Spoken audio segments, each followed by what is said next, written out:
राजपुर नाम का एक छोटा सा गांव था, जहां मिट्टी की खुशबू में ही जिंदगी बसती थी। उसी गांव के कोने में एक पुराना मगर खूबसूरत घर था, जिसे लोग सपनों वाला घर कहते थे।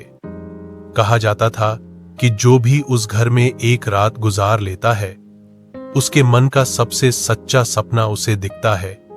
कभी सपने पूरे होने के रूप में, कभी चेतावनी के रूप में। गांव के बच्चों को यह घर किसी जादू से कम नहीं लगता था, लेकिन कोई भी वहां रात बिताने की हिम्मत नहीं करता था, क्योंकि कई साल पहले उस घर के मालिक दयाराम चाचा का निधन हो गया था और तब से घर वीरान पड़ा था।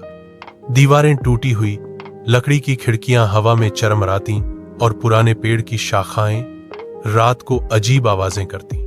इसी गांव में रहता था 13 साल का आरव, जो बेहद जिज्ञासु और सपनों से भरा हुआ था। उसके पिता मजदूरी करते थे और मां घरों में काम करती थी। आरव पढ़ाई में बहुत अच्छा था, मगर घर की हालत देखकर हमेशा डर लगता था कि कहीं पैसों की कमी उसकी पढ़ाई बीच में न रोक दे। एक दिन स्कूल में भविष्य लक्ष्य प्रतियोगिता का ऐलान हुआ, जिसमें विजेता को शहर के बड़े स्कूल की छात्रवृत्ति मिलनी थी। आरव जानता था कि यह मौका उसकी जिंदगी बदल सकता है, लेकिन प्रश्न कठिन थे। भविष्य में तुम क्या बनना चाहते हो और क्यों? वह रोज रातों को छत पर बैठकर सोचता, लेकिन दिमाग में स्पष्ट उत्तर नहीं आता। कभी वह डॉक्टर बनने का सोचता, कभी इंजीनियर, कभी लेखक। उसे लगता था कि उसके मन में कई सपने हैं, लेकिन असली सपना कौन सा है, यह उसे पता ही नहीं। इसी उलझन में एक दिन उसे दादाजी ने कहानी सुनाई। जिसे अपने सच्चे सपने का पता न हो, वह सपनों वाले घर में रात बिताए। वहां से हमेशा साफ रास्ता मिलता है। आरव डर गया। गांव वाले उस घर की भूतिया कहानियां सुनाकर उसे डराते थे, लेकिन अगर वही घर उसके असली सपने को दिखा सकता था, तो क्या उसे कोशिश नहीं करनी चाहिए? उसने हिम्मत जुटाई और एक रात चुपके से उस घर तक पहुंचा। घर बिल्कुल वीरान था। चांद की रोशनी टूटी खिड़कियों से भीतर गिर रही थी। हवा चलती तो दरवाजा खुद ब खुद क्रीक की आवाज करता। आरव ने अपने बैग से टॉर्च निकाली और अंदर गया। दीवारों पर पुराने चित्रों की धूल जमा थी। लकड़ी का फर्नीचर भी आधा टूटा हुआ। वह डरते डरते कमरे के बीच में बैठ गया। समय धीरे धीरे बीतता रहा।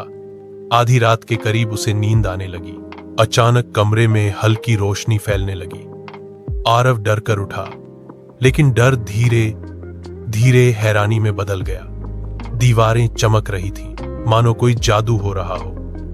उसके सामने एक उजला सा दरवाजा बना और वह खुद खुल गया। जैसे ही उसने भीतर झांका, उसे एक सुंदर अस्पताल दिखा।